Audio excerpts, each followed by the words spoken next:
అండి అందరికీ ఈరోజు మా పిల్లలకి ఎంతో ఇష్టమైన హెల్దీ లడ్డు అయితే చూపించేస్తున్నానండి. ముందుగా బాదంని ఇలాగా రోస్ట్ చేసి పక్కన పెట్టేసుకోవాలండి. తర్వాత అందులోనే పంప్కిన్ సీడ్స్ అలాగే సన్ఫ్లవర్ సీడ్ కూడా వేసుకొని వేయించేసుకొని పక్కన పెట్టేసుకోవాలండి. నెక్స్ట్ అదే ప్యాన్లో హాఫ్ కప్పు అవిసె గింజలు, హాఫ్ కప్పు నువ్వులు కూడా వేసేసి రోస్ట్గా అయితే వేయించేసుకోవాలండి. ఇవి బాగా వేగిన తర్వాత పక్కకు తీసి పెట్టేసుకోవాలి. ఇప్పుడైతే 1 కప్పు ఓట్స్ తీసుకోవాలండి. ఓట్స్ కూడా బాగా డ్రై రోస్ట్ చేసేసుకొని ముందు తీసుకున్న వాటిలోనే వేసేసుకోవాలి. ఇవన్నీ కూడా చల్లారే లోపు నేనైతే ఇక్కడ స్వీట్నెస్ కోసం ఇక్కడ బ్లాక్ కిస్మిస్ అలాగే ఖర్జూరం కూడా తీసుకున్నానండి. హాఫ్ కప్ అయితే తీసుకోవాలి.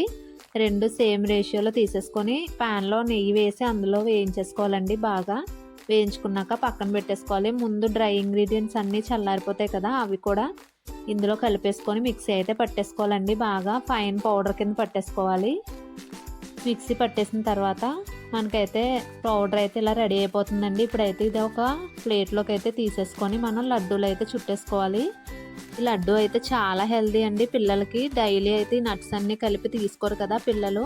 ఇలాగా మనం లడ్డూల కింద అయితే చేసేసి డైలీ ఒక లడ్డు ఇచ్చేస్తే హ్యాపీగా అయితే తినేస్తారండి. నాకు ఇక్కడ స్వీట్నెస్ కొద్దిగా తక్కువ అనిపించిందండి, అందుకే హనీ కూడా యాడ్ చేసుకొని ఇలా అయితే లడ్డూలు అయితే ప్రిపేర్ చేసుకున్నాను. చూడండి ఎంత హెల్దీగా అయితే రెడీ అయిపోయాయో. మరి ఇంకెందుకండి లేటు, మీ పిల్లలకు కూడా ఇలా హెల్దీగా లడ్డూలు అయితే చేసి ఇచ్చేసేయండి. మా వాడైతే ఇక్కడ చూసారా టేస్టింగ్ టైం అయితే వచ్చేసిందండి. వాడికి ఎలా ఉందిరా అంటే సూపర్ ఉంది మమ్మీ అని ఫస్ట్ చెప్పేది మా చిన్నోడేనండి. ఈ రెసిపీ ఎలా ఉందో కామెంట్లో అయితే చెప్పండి. నా వీడియోస్ నచ్చితే ప్లీజ్ సబ్స్క్రైబ్.